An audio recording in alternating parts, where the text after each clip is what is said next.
नमस्कार दोस्तों, सीखो विद स्वराज चैनल में आपका स्वागत है। दोस्तों, आज हम बात करेंगे फाइन ऑर्गेनिक के बारे में। फार फाइन ऑर्गेनिक का Q4 का रिजल्ट फ्राइडे को आया था। 27 मई की बात है ये। और 27 मई को कंपनी के रिजल्ट आए थे और रिजल्ट का इम्पैक्ट जो कि आज हमें स्टॉक मार्केट में देखने को मिला। कंपनी लगभग 10% चढ़कर बंद हुई। तो कंपनी का रिजल्ट कैसा था, उसी के बारे में आज हम इस वीडियो में चर्चा करेंगे। वीडियो में आगे बढ़ने से पहले आपसे अनुरोध है कि यदि आपने हमारे इस चैनल को अभी तक सब्सक्राइब नहीं किया तो सबसे पहले सब्सक्राइब कर ले और बेल आइकन का बटन हिट कर ले, ताकि जब भी हम ऐसे इन्फॉर्मेटिव वीडियो लेकर आते हैं तो उसके नोटिफिकेशन सबसे पहले आप तक पहुंच जाए। तो चलिए दोस्तों, वीडियो में आगे बढ़ते हैं। आज हम बात करेंगे कंपनी के बारे में, जिसका नाम है fine organic. Fine organic company, देखिए, ये जो बेसिकली प्रोडक्ट बनाती है, ये है प्लास्टिक एडिटिव्स बनाती है। एडिटिव्स जिनका यूज जो है प्लास्टिक इंडस्ट्री में होता है, फूड इंडस्ट्री में होता है, रबड़ इंडस्ट्री में होता है, कॉस्मेटिक एंड फार्मा इंडस्ट्री में होता है, पेंट और इंक्स इंडस्ट्री में होता है, टेक्सटाइल में होता है, और स्पेशलिटी एप्लीकेशंस वगैरह में भी ये यूज होता है। तो ये इनका जो एडिटिव है, ये तो एक पहले सिंथेटिक बनाते थे, लेकिन अब जो ये कंपनी है, ये कंपनी अब मतलब ग्रीन केमिकल है। ये जो ओलियो केमिकल बनाते हैं मेन, तो ये इसको अब कह सकते हैं कि ये जो पर्यावरण फ्रेंडली केमिकल है, ओलियो केमिकल, वो उसी के प्रोडक्शन में ये लगे हुए हैं। ये कंपनी के ओलियो केमिकल के प्रोडक्शन में इंडिया में पहले स्थान पर है और वर्ल्ड में छठे स्थान पर है। कंपनी के हम कस्टमर की बात करें तो देखिए, कंपनी के बहुत पॉपुलर कस्टमर हैं, जैसे कोको कोला है, ब्रिटानिया है, एशियन पेंट है, पार्ले है, पीडीलाइट है, बर्जर पेंट है। तो ये इतने रेपुटेड कंपनियां हैं जो इनके कस्टमर हैं। और सबसे बड़ी बात है कि किसी भी कंपनी से इस कंपनी को 5% से ज्यादा रेवेन्यू प्राप्त नहीं होता है। कहने का मतलब कि इनके जो कंपनियां इनके कस्टमर लिस्ट में है, वो डाइवर्सिफाइड कंपनियां, बहुत बहुत सारी कंपनियां हैं। और ये कंपनी सिर्फ एक कंपनी के साथ बिजनेस पर डिपेंड नहीं है, बहुत अच्छी कंपनी है। तो चलिए, इसके जो रिजल्ट आए थे, सबसे पहले हम वो देख लेते हैं कि कैसे थे। कि कंपनी, हम निसंदेह कह सकते हैं कि रिजल्ट अच्छा होगा, तभी ये कल मार्केट ओपन होने के पश्चात 10% चढ़ी है। और क्लोज होने तक भी ये 10.5% प्लस में ही ये क्लोज हुई है। तो आइए रिजल्ट पे एक बार रिजल्ट देख लेते, ओवरव्यू कर लेते, उसके बाद आगे बढ़ेंगे। तो ये बीएसई की वेबसाइट है। देखिए, बीएसई की वेबसाइट पे कंपनी ने अपना रिजल्ट जो पोस्ट किया था, ये देखिए, ये रिजल्ट दिया था कब, ये 27 मई को 5:14 पे, अर्थात मार्केट क्लोज होने के बाद। तो जिसका इम्पैक्ट हमें सोमवार को मार्केट में देखने को मिला। तो ये कंपनी का ये रिजल्ट है जो हमने ये डाउनलोड किया है। और कंपनी के जो ये बोर्ड मीटिंग है रिजल्ट का, इसमें ये 3 चीज के ऊपर डिसीजन होना था। एक तो कंपनी का जो रिजल्ट है, क्वार्टरली और एनुअल रिजल्ट, इसके ऊपर चर्चा होना था। और कंपनी ने एक डिविडेंड भी 9 रुपये का दिया है, इसके ऊपर भी बोर्ड में डिसीजन हुआ कि फाइनल डिविडेंड कंपनी ने 9 रुपये का अपने शेयर होल्डर्स को दिया है। और एजीएम जो कि 23 अगस्त 2022 को कन्वीन की जानी है, उसके बारे में भी इसमें निर्णय हुआ है। तो सबसे पहले आपको एक फाइनल डिविडेंड 9 रुपया का जो कंपनी की तरफ से मिला है, ये एक प्लस पॉइंट हमें देखने को मिल रहा है। और अब कंपनी के हम रिजल्ट की बात कर लेते हैं। तो आइए हम कंपनी का रिजल्ट सबसे पहले देख लेते हैं कि कैसा रहा। ये रिजल्ट आया है, ये देखिए, स्टैंड अलोन ये रिजल्ट है। हमें कंसोलिडेटेड रिजल्ट देखना है कंपनी का, और इसके लिए हम और नीचे जाते हैं। हमें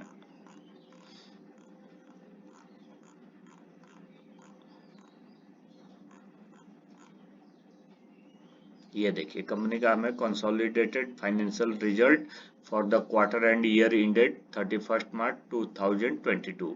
ये देखने को मिल रहा है। तो इसमें सारे फिगर्स जो है लाख में है, इस चीज का विशेष ध्यान रखें। तो देखिए जो कंपनी का टोटल इनकम हुआ है इस क्वार्टर में 63,126 लाख रुपए का हुआ है। पिछले क्वार्टर में यह इनकम 46,998 लाख रुपए का था और एक साल पहले यह 32,922 लाख रुपए का था। तो यह ईयरली आधार पे यहाँ से हम दो गुना देख रहे हैं कि कंपनी का इनकम एक साल में दो गुना हो गया। और क्वार्टरली आधार पे भी देखते हैं तो 46,998 लाख से ये 63,126 लाख पे हुआ। तो यहाँ भी हमें अच्छा जंप देखने को मिल रहा है। खर्चों की बात करें तो कंपनी का जो टोटल खर्च है वो देखिए कि इस क्वार्टर में 46,912 लाख रुपए का हुआ है और पिछले क्वार्टर में यह खर्च 39,493 लाख रुपए का था। और एक साल पहले की बात करें तो यह खर्चा 28,812 लाख रुपए का था।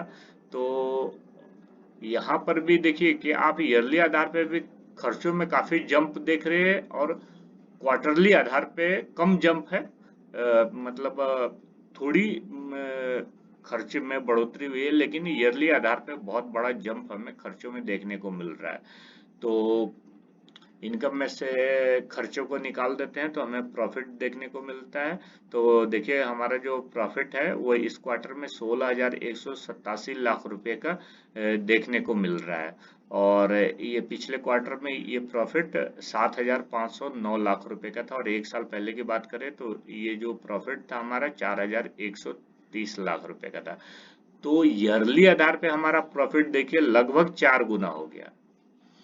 4 गुना के लगभग 4,130 से 16,187 लाख रुपए का। तो ये ईयरली आधार पे हमें 4 गुना प्रॉफिट देखने को मिल रहा है और क्वार्टरली आधार पे 7509 लाख से 16,187 लाख, यानी यहाँ भी डबल होते हुए दिख रहा है।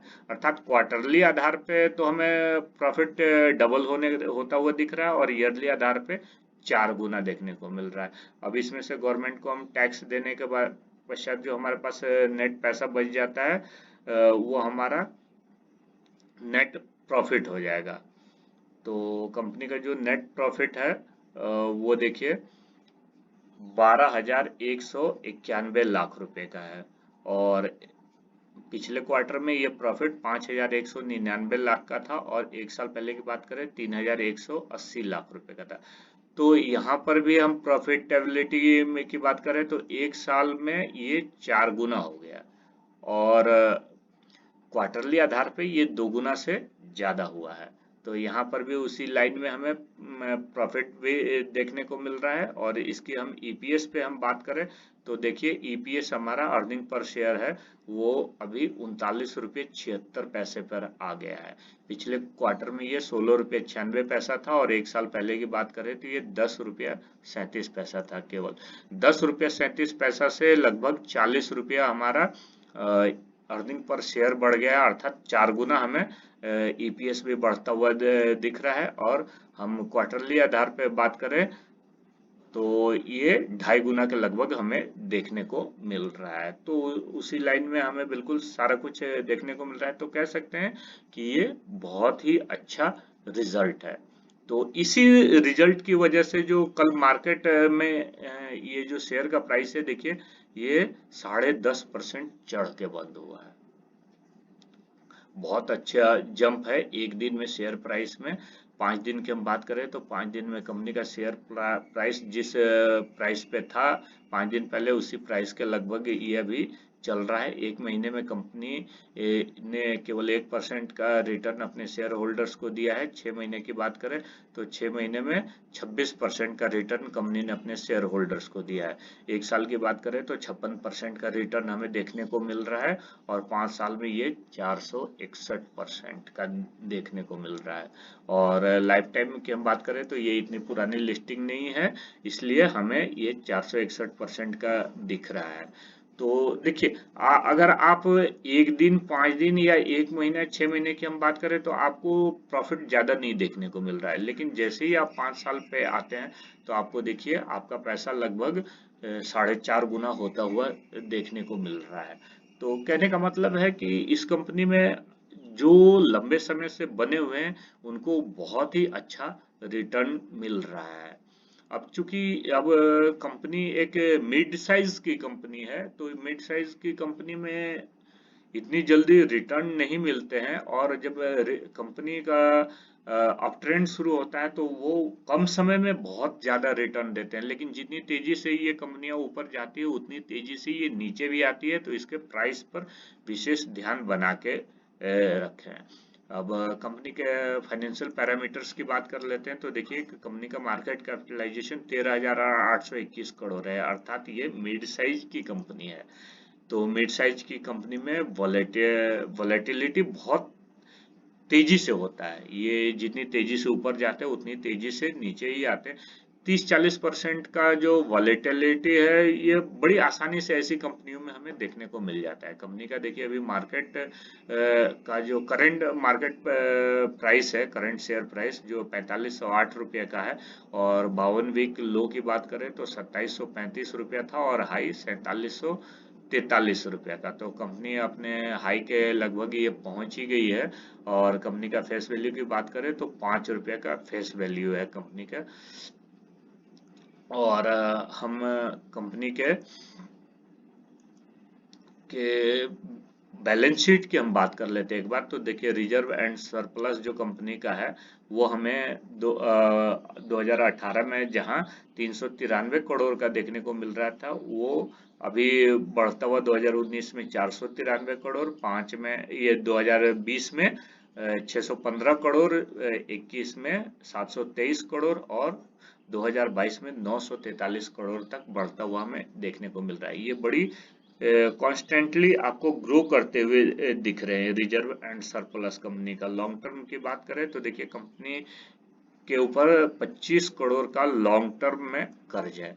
देखिए 2017 में जीरो था कर्ज, लेकिन 18 में 92 करोड़ का हो गया, 19 में 91 करोड़, 20 में माफ कीजिएगा ये 21 में 56 करोड़, और अभी 2022 में घटकर 25 करोड़ पे आ गया। तो ये कोई ज्यादा बड़ा कर्ज नहीं है, कंपनी चाहे तो कभी भी इसको खत्म कर सकती है। शॉर्ट टर्म कर्ज की बात करें तो कंपनी का 33 करोड़ का शॉर्ट टर्म कर्ज है कंपनी के ऊपर। ये पिछले 2 साल से ये डेट फ्री थी शॉर्ट टर्म कर्ज के मामले में, लेकिन इस साल कंपनी के ऊपर 33 करोड़ का एक छोटा सा कर्ज है। कंपनी के कैश एंड कैश इक्विवेलेंट की हम बात कर लेते हैं, तो देखिए कंपनी के पास 215 करोड़ रुपए का कैश पड़ा हुआ है। अब 215 करोड़ के कैश में कंपनी के पास लॉन्ग और शॉर्ट टर्म के थोड़े कर्ज हैं, कंपनी चाहे तो कभी भी इसे खत्म कर सकती है। तो बैलेंस शीट हमें बहुत अच्छा कंपनी का देखने को मिल रहा है, बहुत मजबूत बैलेंस शीट इसको कह सकते हैं, क्योंकि ये एक मिड साइज की कंपनी है, और मिड साइज की कंपनी के पास इतना 215 करोड़ का कैश होना ये कंपनी के मजबूत बैलेंस शीट को दर्शाता है। कंपनी के हम डिविडेंड की बात करें तो देखिए कंपनी ने अपने शेयर होल्डर्स को स्टॉक मार्केट में लिस्ट होने के बाद से ही कंटिन्यू डिविडेंड दिया है। देखिए 2018 में कंपनी ने 7 रुपया का डिविडेंड दिया था, 2019 में ये 7 रुपये का ही दिया था, 20 की बात करें तो 4 रुपया और 3 रुपया का, यहाँ पर भी 7 रुपये का डिविडेंड देखने को मिला। 2021 में ये डिविडेंड 5 रुपये का मिला था, और उसके बाद एक बार और फाइनल डिविडेंड 6 रुपये का दिया था, तो 6 5 11 रुपये का हमें डिविडेंड देखने को मिला था। और इस साल हमें अभी 9 रुपये का डिविडेंड देखने को मिल रहा है कि कंपनी ने प्रपोज किया है 9 रुपये अपने शेयर होल्डर्स को डिविडेंड देने के लिए। अब कंपनी के बोनस की बात करें तो कंपनी चूंकि अभी 2018 में लिस्ट हुई है, और कंपनी ने अभी तक कोई भी बोनस शेयर अलॉट नहीं किया है अपने शेयर होल्डर्स को। और कंपनी के स्प्लिट की बात करें तो स्प्लिट भी अभी कंपनी ने अभी नहीं किया है, कोई भी स्प्लिट या बोनस का रिकॉर्ड अभी उपलब्ध नहीं है। कंपनी 2018 में लिस्ट हुई तो, और जो प्राइस अभी कंपनी का चल रहा है शेयर प्राइस ये 4529 रुपये के लगभग, तो ये काफी हाई प्राइस हो चुका है। तो नजदीक भविष्य में कंपनी बोनस या स्टॉक स्प्लिट पे विचार कर सकती है। और कंपनी का हम टेक्निकल चार्ट की हम बात करें तो देखिए कंपनी जब 2018 में ये लिस्ट हुई थी लगभग 700 रुपये के 700 750 रुपये के रेट पे ये लिस्ट हुई थी और उस समय से धीरे धीरे धीरे धीरे एक कंटिन्यू ग्रोथ हमें देखने को मिल रहा है और 3 से 4 सालों में कंपनी ने अपने शेयर होल्डर्स के पैसे को 4.5 गुना कर दिया है, जो कि हमें कह सकते हैं कि 4 साल में पैसा आपका 4.5 गुना होना बहुत बड़ी बात है। कहीं ना कहीं ये कंपनी के मजबूत बैलेंस शीट और बिजनेस को दिखाता है। तो यहाँ से कंपनी के प्राइस पे आप नज़र बना के रखिए, कंपनी बहुत अच्छी है और आप अगर लंबे समय तक किसी कंपनी में इन्वेस्ट करना चाहते हैं तो ये कंपनी बहुत अच्छी है। ओलियो केमिकल बनाने के मामले में इंडिया की नंबर 1 कंपनी है और वर्ल्ड में छठे स्थान पे अपना पोजीशन रखती है। बहुत अच्छी कंपनी है और सबसे बड़ी बात ये सिंथेटिक केमिकल से ये पर्यावरण इको इन्वायरमेंट फ्रेंडली केमिकल पे शिफ्ट हुए हैं, ओलियो केमिकल पे, जिसकी डिमांड हर सेक्टर में है। आप देख सकते हैं कि ये इनका जो बिजनेस है, ये इनके बिजनेस जो ये एडिटिव्स बनाते हैं उनका इस्तेमाल देखिए, चाहे वो प्लास्टिक का के क्षेत्र में हो, चाहे फूड हो, रबड़ का क्षेत्र हो, कॉस्मेटिक फार्मा का हो, पेंट इंडस्ट्री हो, टेक्सटाइल में हो, सब जगह इनका जो एडिटिव्स है उनका इस्तेमाल होता है। तो कह सकते हैं कि बहुत मतलब जबरदस्त इनका बिजनेस चल रहा है और अगर आप लंबे समय तक इन्वेस्ट करना चाहते हैं तो इस कंपनी में आप इन्वेस्ट कर सकते हैं। ये कंपनी धीरे धीरे धीरे धीरे ग्रो करती, एकदम से आपको ये ग्रो नहीं दिखाएगी, लेकिन आप जब लंबे समय में तुलना करेंगे तो देखिए कि 4 साल में 4.5 गुना पैसा होना मतलब प्रत्येक साल आपके पैसे एक तरह से डबल होते हुए जा रहे हैं। तो हमें बहुत अच्छा ये रिटर्न इस कंपनी में देखने को मिल रहा है। तो इस कंपनी में आप इन्वेस्टमेंट के बारे में सोच सकते हैं, बहुत अच्छी कंपनी है। इस वीडियो में इतना ही। ये वीडियो आपको कैसा लगा? अगर अच्छा लगा तो इसे लाइक करें, अपने दोस्तों के साथ शेयर करें और ऐसे इन्फॉर्मेटिव वीडियो देखने के लिए हमारे इस चैनल को सब्सक्राइब करना बिल्कुल न भूलें। मिलते हैं अगले वीडियो में। जय हिंद।